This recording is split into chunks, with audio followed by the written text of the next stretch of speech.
Hello everyone, welcome to easy maths. आज हम discuss करेंगे कुछ डेफिनेशंस सेट्स के ऊपर और उसके बाद फिर एक्सरसाइज 1.2।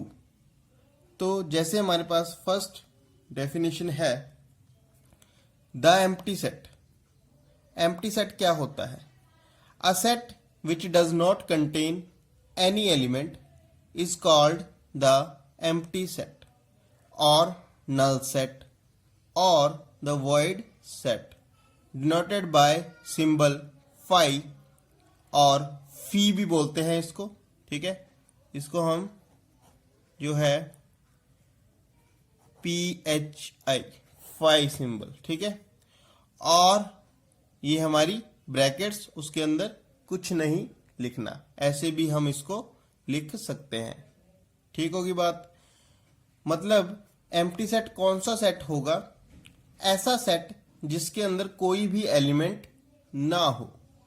जैसे फॉर एग्जाम्पल ए सेट है हमारे पास X such that X is a student presently studying in both classes 10 and 11।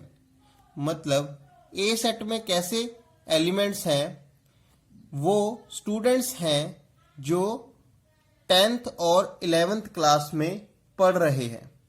मतलब कोई भी हमारे पास ऐसा एलिमेंट होगा क्या? मतलब कोई भी हमारे पास ऐसा स्टूडेंट होगा क्या जो 10th और 11th में एक साथ पढ़ रहा हो? नहीं होगा ना।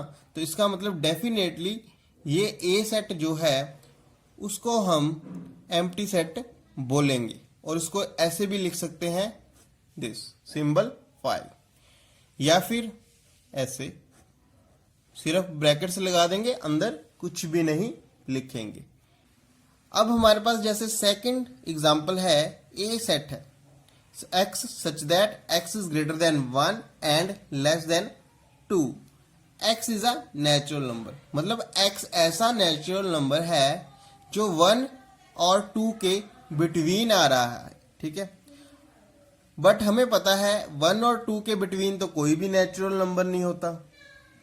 तो इसका मतलब ये सेट भी क्या है? हमारा एम्प्टी सेट है, क्योंकि ऐसा कोई एलिमेंट हमें मिलेगा ही नहीं जो नेचुरल भी हो और 1 और 2 के बिटवीन भी आए। ठीक है, तो मतलब ये वाला सेट भी हमारा क्या बन जाएगा? 5। तो हमारा थर्ड एग्जांपल है वो है a is equals to x such that x square equals to 4 and x is odd. अब देखो यहाँ पे हमने कौन से एलिमेंट्स लेने हैं जिनका स्क्वायर करने पे 4 बने और वो एलिमेंट्स ऑड भी हो। ठीक है, दोनों बातें एक साथ होनी चाहिए। तो क्या आपको लगता है कि ऐसा एलिमेंट हमें मिलेगा जिसका स्क्वायर करने पे 4 बने और वो ऑड भी हो? ऐसा तो पॉसिबल है नहीं ना। जैसे मान लीजिए आप इसको सॉल्व कर रहे हो, ठीक है, हम रियल्स पे सॉल्व करते हैं। ठीक है, तो इसको हम लिखते हैं x square minus 4 equals to 0। इसके हम फैक्टर्स बनाते हैं क्योंकि ये क्वाड्रेटिक है। ठीक है, 2 स्क्वायर ऐसे बन जाएगा। तो फैक्टर बनाएंगे इसके x minus 2 into x plus 2 is equals to 0। तो ये आ जाएगा हमारा यहाँ से x इक्वल टू 2 और -2। या तो x जो है 2 हो सकता है या फिर -2 हो सकता है। मतलब ऐसे ही नंबर्स होंगे जिनका स्क्वायर करने पे 4 बन रहा है। ठीक है, मतलब 2 का स्क्वायर करने पे 4 बन रहा है और -2 का स्क्वायर करने पे 4 बन रहा है। बट ये हमारा इवन नंबर है, और थोड़ी ना है। और ये भी हमारा क्या है? इवन इंटीजर है। तो इसका मतलब क्या हुआ? हमें ऐसा कोई नंबर नहीं मिलेगा ऑड जिसका स्क्वायर करने पे 4 बने। तो ये सेट हमारा क्या हो जाएगा? Empty set. इसको हम ऐसे भी लिखेंगे। ठीक है, नेक्स्ट जो हमारी डेफिनेशन है फाइनाइट एंड इनफाइनाइट सेट्स के बारे में। डेफिनेशन है a set which is empty or consist of a definite number of elements is called finite, otherwise the set is called infinite। मतलब अगर किसी सेट में डेफिनेट नंबर ऑफ एलिमेंट्स हो, मतलब हम उनको गिन सकें कि कितने हैं वो, तो हम उस सेट को बोलेंगे वो एक फाइनाइट सेट है। अदरवाइज अगर ऐसा नहीं हो रहा है ना, the set is called infinite. Example है हमारे पास W is equals to x such that x is a day of week. अब ये फाइनाइट है कि इनफाइनाइट है? देखो हमको पता है कि जो डेज हैं वीक के वो क्या है, Sunday, Monday, Tuesday, Wednesday, Thursday, Friday, Saturday. तो वो सारे हम लिख देंगे और वो डेफिनेट नंबर में भी है, मतलब वो 7 है, हमें पता है गिनती में, मतलब उनकी गिनती खत्म तो हो रही है ना, कहीं पे जाके स्टॉप हो रही है। तो इसका मतलब क्या हुआ, ये क्या है, एक फाइनाइट सेट है। फाइनाइट मतलब डेफिनेट नंबर ऑफ एलिमेंट्स होने चाहिए उसमें जो गिने जा सके और स्टॉप हो जाए कहीं पे जाके, ठीक है।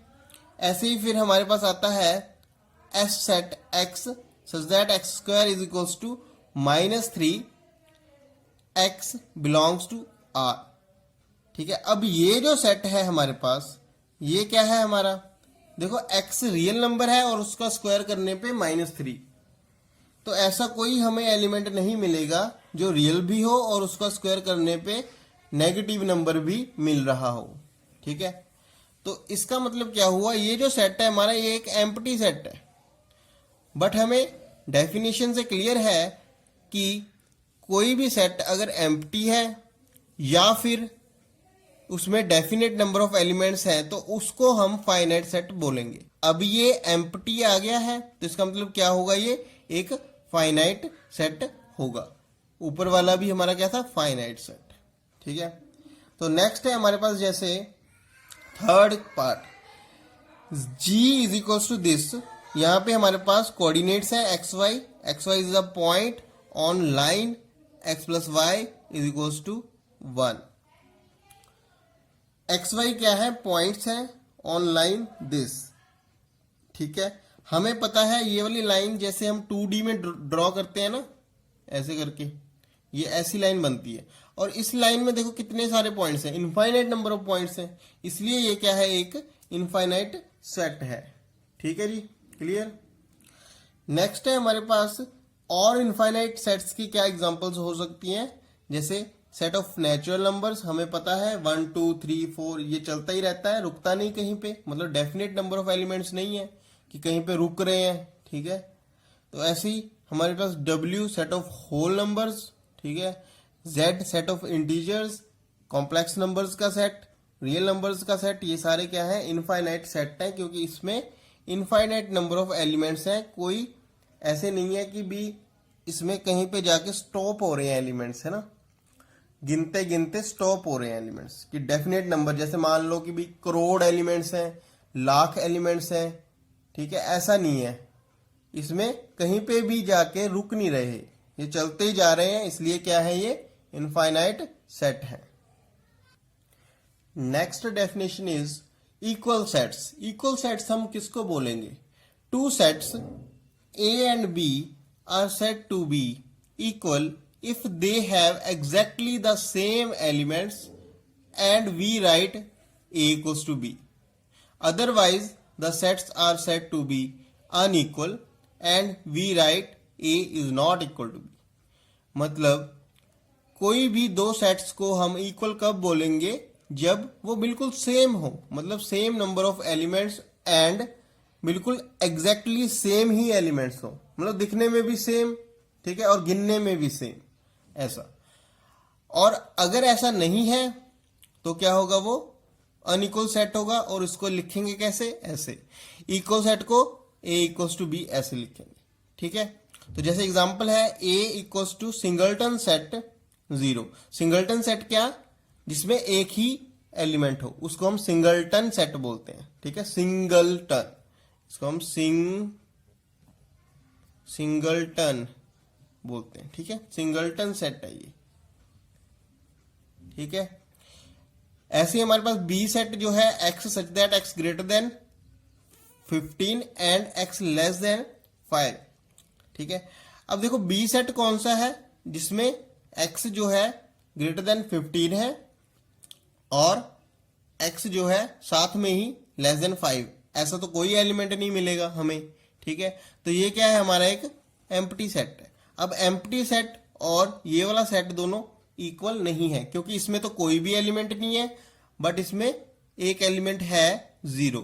तो इसका मतलब क्या हुआ, ए और बी क्या है, दोनों अनइक्वल सेट्स हैं। और हम इसको लिखेंगे कैसे, A is not equal to B. ऐसी हमारे पास जो सेकंड एग्जाम्पल है वो है, ए हमारे पास दिया हुआ है x such that x greater than 0 and less than 3, x belongs to naturals. अब ये वाला सेट कौन सा है, ये वाला जो सेट है एक्स नेचुरल नंबर और साथ में x greater than 0 and less than 3 का क्या मतलब है, 0 और 3 के बीच में जो भी नेचुरल नंबर्स आ रहे हैं वो ए सेट में आएंगे।